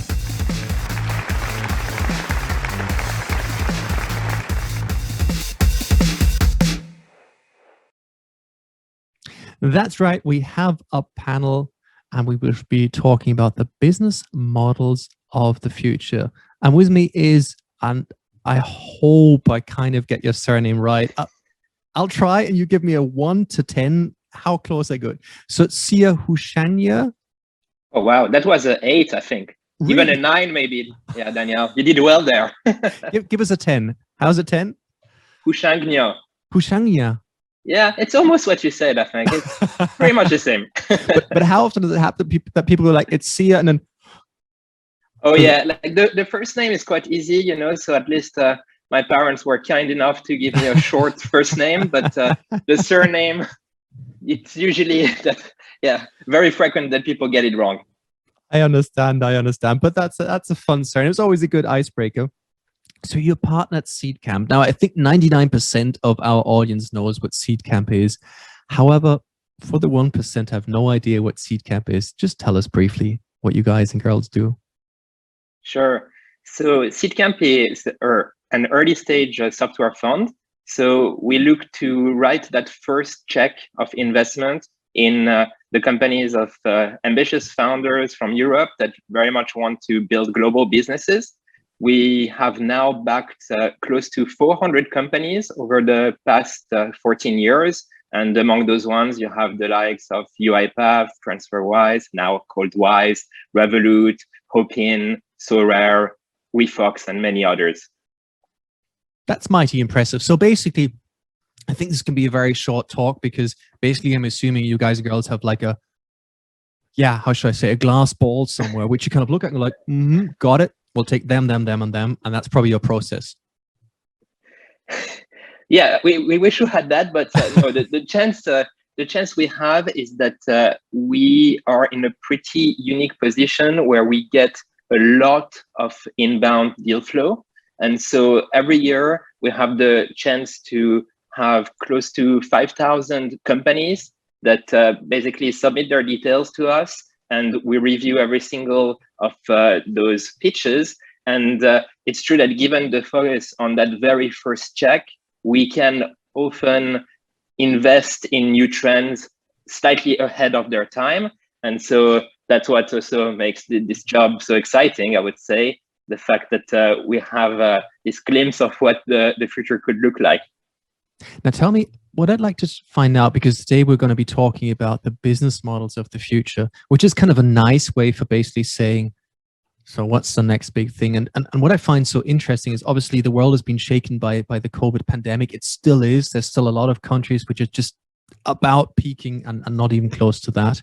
And with this, not a industry is being transformed, but dozens, hundreds, thousands of industries, people, behaviors, fears, worries, everything has changed. Some for the better, some for the worse. What is your, like, if you'd have to look back in the last year, what do you think are one of the key things that have you seen have changed in what you do? So in terms of more the kind of like trends we see, or in terms of our day-to-day work as investors? I'm more curious. Let's more talk about the trends initially, sure, and maybe a bit on the day-to-day. But I'm curious to see kind of how the way you look at the market has changed and some of the trends you've noticed. Yeah, no, definitely happy to share a bit on that. I mean, I think, you know, you have on one end, like the very obvious categories. So you had that massive shift to remote, and you had like just that surge in like all kind of like collaboration tools and tools that are trying to make like the companies that had to like just adapt to that shift more efficient. And now like you have a lot of talks about what could like the hybrid future look like, where maybe like you have employees that are like showing up at work like 1-2 days a week. Maybe you still have some, you know, big conferences and events that do happen in person, but where you can also amplify those events by having a kind of hybrid format where you have like tens of thousands of people that can also attend that same event remotely. Then there are like a lot of other categories that have also really like kind of become prominent. I mean, we had already pretty actively invested in health tech over the past 3-4 years, but obviously with the pandemic, I mean, health has never been like more like top of mind than it is now. And on one hand, I think that you also realized over the past year that our governments and like the public health sector is still like kind of like using a lot of legacy software and is not really able to move at the speed required, but like events like the pandemic. And on the other end, I think you have just end consumers that are even more health conscious and are looking for solutions that can help them more proactively track their health. I think then there are other areas that were maybe slightly ignored by investors pre-pandemic, and where you've seen like now a new like kind of like interest for, one being edtech, so education technology. I think that's a very interesting one. It has been like historically a pretty difficult a sector to invest in, where like you were always like thinking of the space as being one where all the players are very slow to move, where it's very difficult to bring changes. And I think that over the past year, you've seen like a lot of like opportunities in the space. And then I think like another one that is probably like also very much top of mind for a lot of investors. And right now it's like this creator economy, and like the kind of ability for everyone around the world to like kind of monetize their skills online, to maybe not be attached to a single employer, but like to just like freely as an independent worker, like kind of monetize their skills and expertise. And you see also a lot of platforms and tools that are enabling those creators to just engage differently with their audience and monetize their skills and expertise. So when I kind of listen to the areas you've mentioned, all of them have been basically massively changed by the pandemic, right? If you talk about health tech and being proactive, yes, because we've seen in so many countries how bad the health system is, blah, blah, blah. Ed tech, obviously, huge. People having to homeschool and suddenly going like, what's wrong with these schools? This is horrible. Yeah. And then again, creative tech, people being stuck at home. And then again, it's interesting. Like the talk of the last couple of weeks and months has always been, when is everything going to come back to normal? And the answer is, well, it's not. It's going to just kind of evolve. So I'm curious now. Obviously, we have quite a lot of startups listening in right now, and I know in the olden days we'd be going to conferences and probably be meeting at a bar and having a drink or two, and suddenly someone gives you an intro, said, "Hey, have you met?" Now that's not possible. Now, how's the best way to approach you? What's the best channel out of interest? Yeah, so I think in the case of Seedcamp, we have just on our website this like form that like companies can fill, and on the back of that, basically you get into our process. So that has always been our mechanism, and so we believe it's very important to have just like this very open deal flow where like anyone can like get a chance to be reviewed by our investment team. We also try, obviously, like through participating to various like remote events like Podim and others, to have like just like ways to engage with founders remotely. But I think that's like basically the way we've been operating. But I totally agree that in general, like the current environment only make it more difficult for founders to engage with VCs. And speaking of that, now imagine someone would look you up on LinkedIn, and you can write a short message. What's like these 2 or 3 words would have to be in that short message as you go, ooh, that someone says, "Hey, I'm working in the field of blah, blah, blah, and we're trying to change blah." We go like, So I think, some of the categories I mentioned are definitely like categories that we are having top of mind and that we are very excited to invest in. Then I do believe that there are also like new business models that are pretty exciting at the moment, So we've been like quite actively for the past year and a half investing in open source software. I think that you have like more and more like also companies moving from a traditional SaaS per seat model to one where they are monetizing data streams through APIs, etc. So that's also an area where we've made like a few different investments around like the API economy. And actually, interestingly, and that's a pretty like buzzy space at the moment, but we had the chance 2 years ago to invest in a company called SoRare that plays in the space of NFTs. And actually, that's also a pretty interesting category. So we invested in it well before it was as hyped as it is today. But that's another kind of like piece of technology that we are like pretty excited by. And linking back to one of like the sectors that I mentioned before, like creator economy, and like how potentially NFTs can be an additional mechanism to engage with like your audience, with your fan base, etc. We believe that there is also interesting opportunities around that.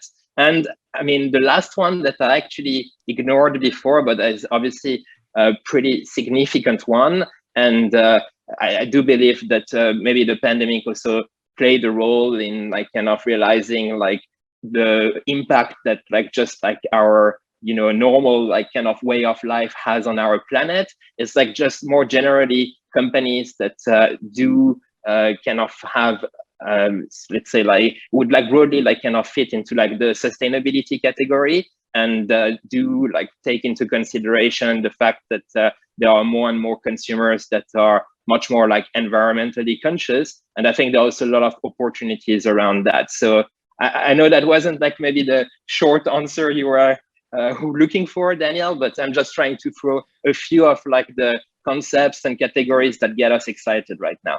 No, but I'm liking that. So assuming I would say, look, I'm working on a public health solution that's focused on improving education in the failing school systems. And by that, we're trying to help the kids at home create their very own channels on sustainability. Then you're going to say, yes, tell me more.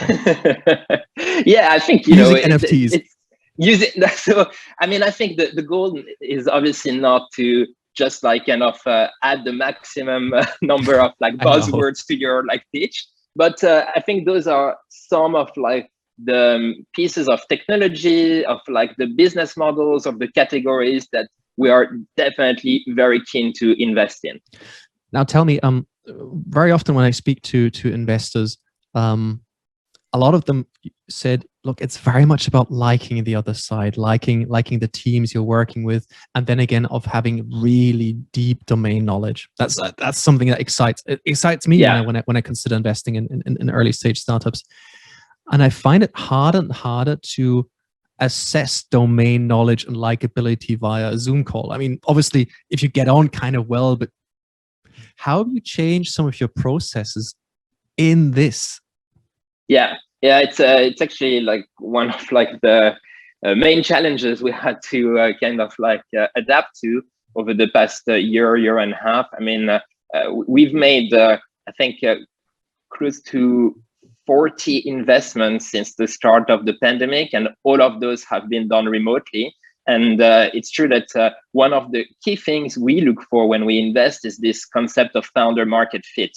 And we always invest pre-product market fit. So like the one thing we look for is that founder market fit. And the founder market fit can manifest itself in many different ways. But I think one of the kind of mechanisms we've used to like try to kind of like get a better feel for like the team behind the idea over the past year is that we obviously like do value more than maybe we did in the past, like the reference calls, but also we try to engage with like the founders by like also having some more informal channels, even pre-investment. So with every single of our portfolio companies, we would set up just a Telegram group post investment usually, and that's how like we would like just like always be available if they have any questions, and we would like just like bounce ideas through that.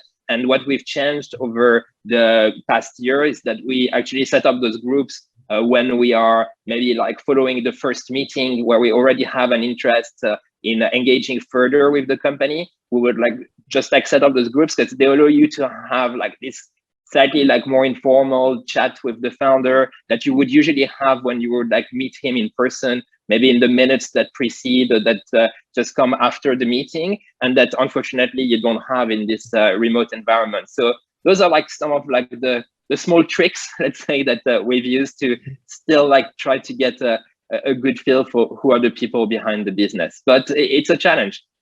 Out of interest, I mean, maybe a bit of background also myself. So I'm a serial entrepreneur myself. I invest in early stage companies, and what I do a lot is I always love helping people on their pitch. So that earned me the nickname the Pitch Professor, which I kind of got from the University of Technology.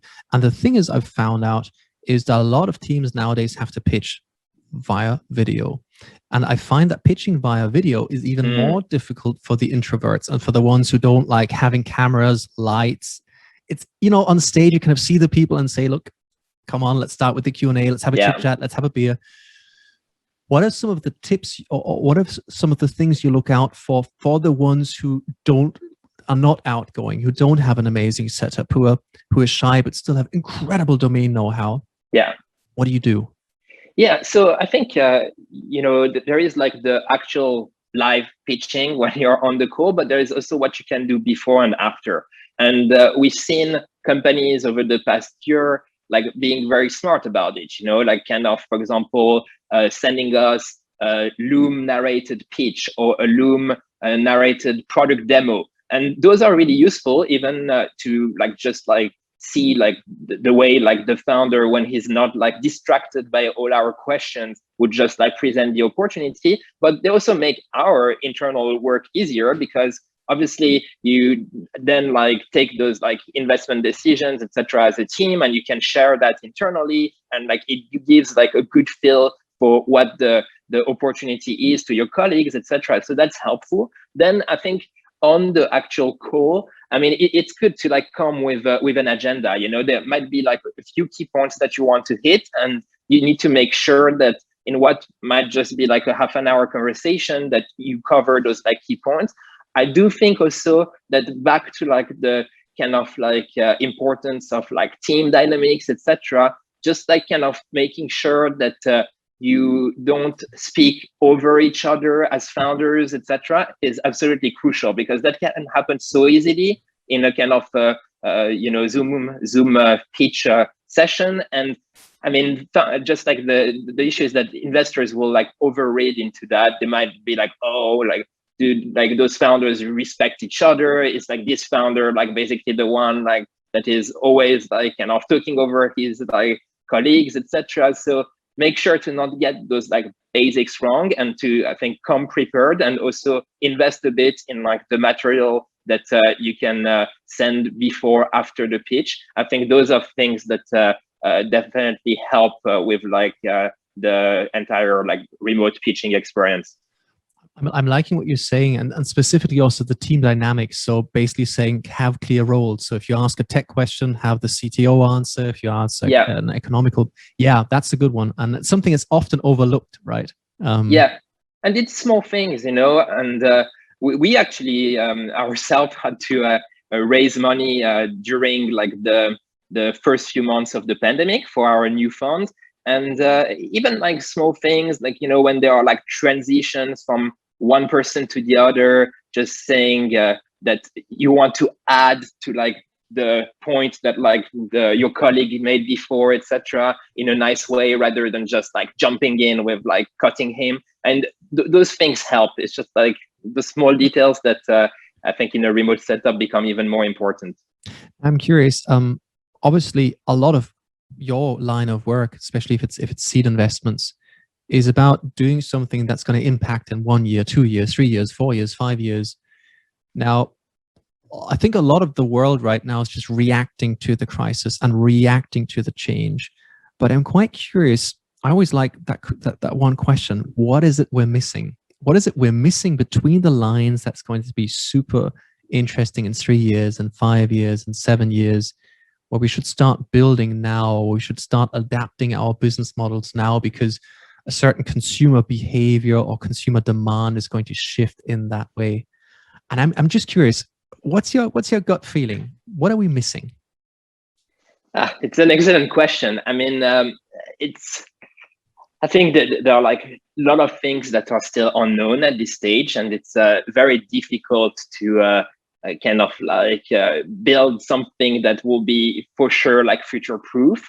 But I think that I'm not going to directly answer your question here, but I think like what we are looking for in the teams we back is this just like ability to adapt to any changes. And I think that adaptability, I mean, obviously was already important when we were looking at opportunities pre-COVID. But I think that now, just like seeing how drastically like the world can change, and I think it's still like today, like day to day, like you have news coming and like new like kind of like just like realities to confront yourself, etc., that you need to deal with. I think that like sense of adaptability of the founders is absolutely crucial, and so that's something we try to like get a feel for as part of like the assessment of any opportunities. Mm-hmm. How do you check that? Do you say, hey, by the way, that's fantastic, but can you do that in green by tomorrow?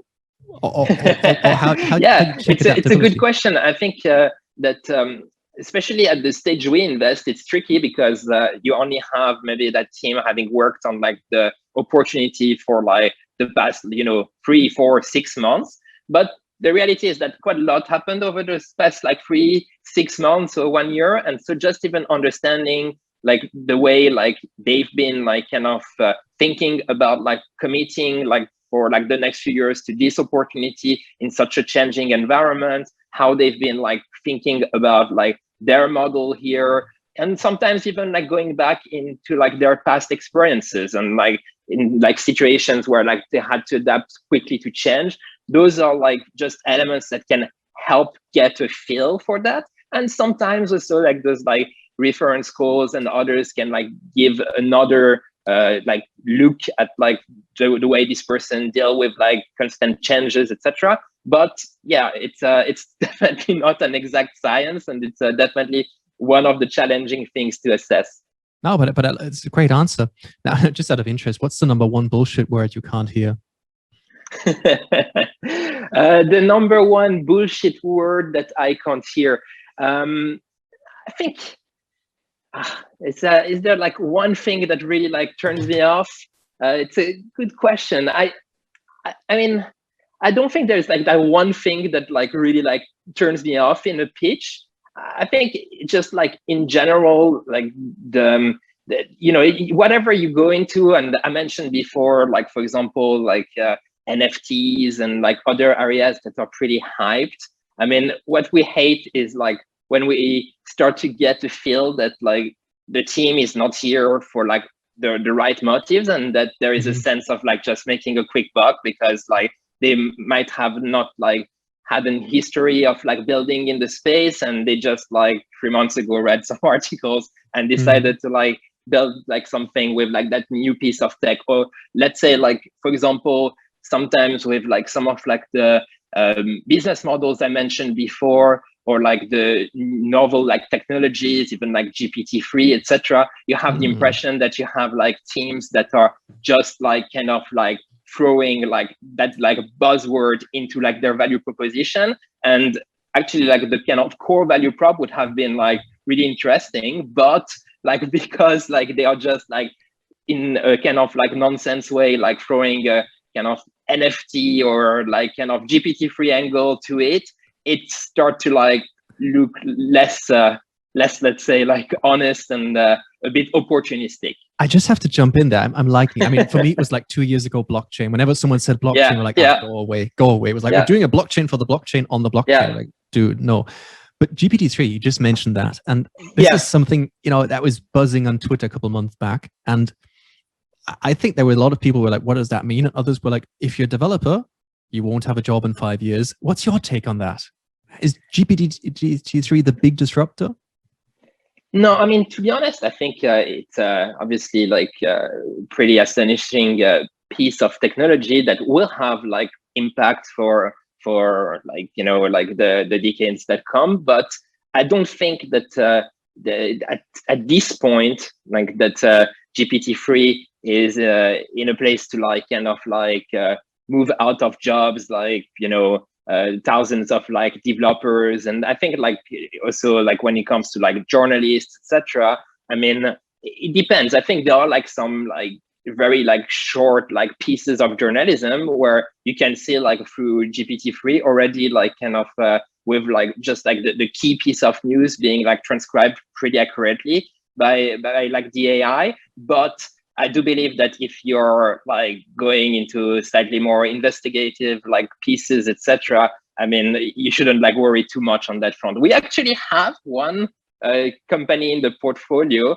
that is building a kind of like a more effective communication tool on top of GPT-3. So they take GPT-3 and then like they also adapt like that model to like the use cases they are going after, which are, for example, in like kind of like sales, emails, etc. So like for more specific types of communication where you have a lot of like kind of like patterns in like the just like communication flow that come again and again, you can already start to see some usage of like the technology, and it can be actually quite powerful. But I mean, just seeing also this team and like their work, there's a lot of work to be done on top of GPT-3 to actually really like put it in production in ways that can be like useful for the end user. But definitely an interesting space to keep an eye on, let's say.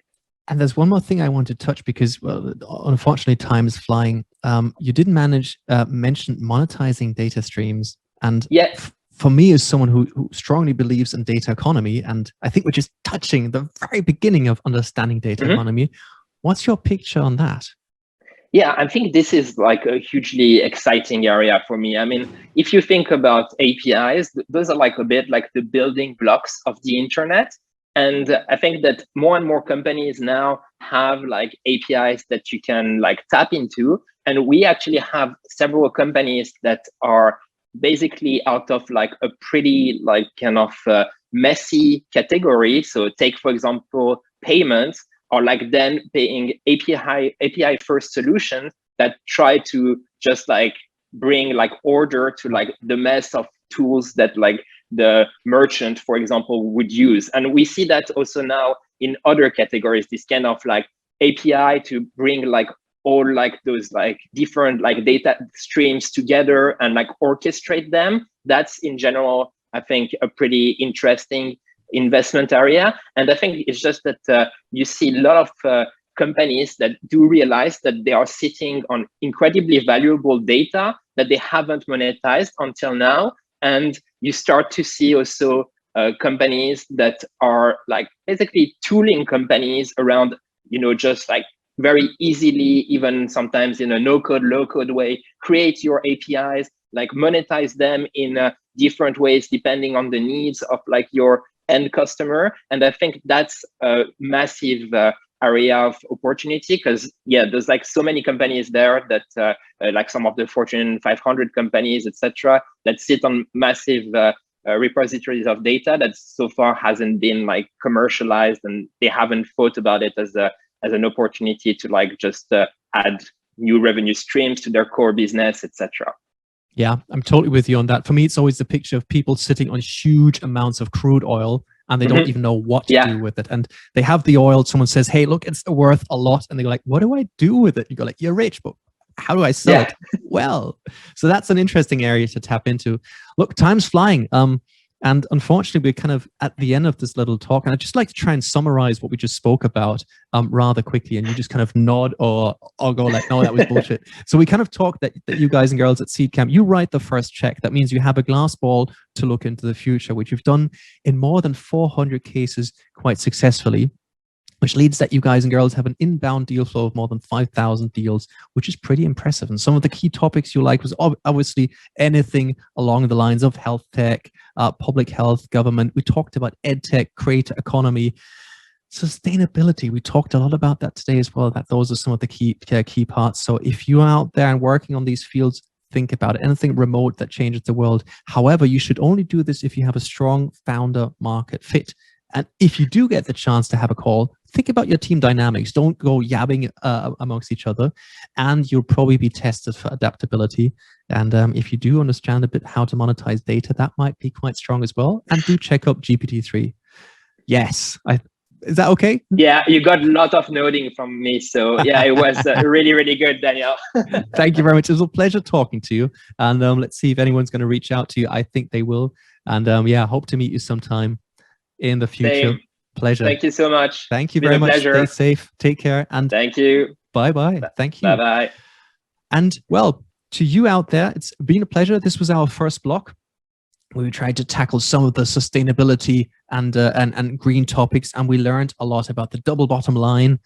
We talked about sustainability. We talked about that about 100 billion garments out there are produced and only last for about 2 years. That's a huge area as well. We talked about the European Green Deal, and we learned from Alina that purpose-driven entrepreneurs are the way to go.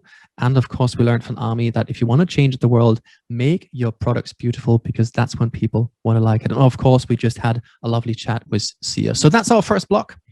And if you want to listen more from me, you should switch over to the lobby in about 30 seconds. Thank you very much.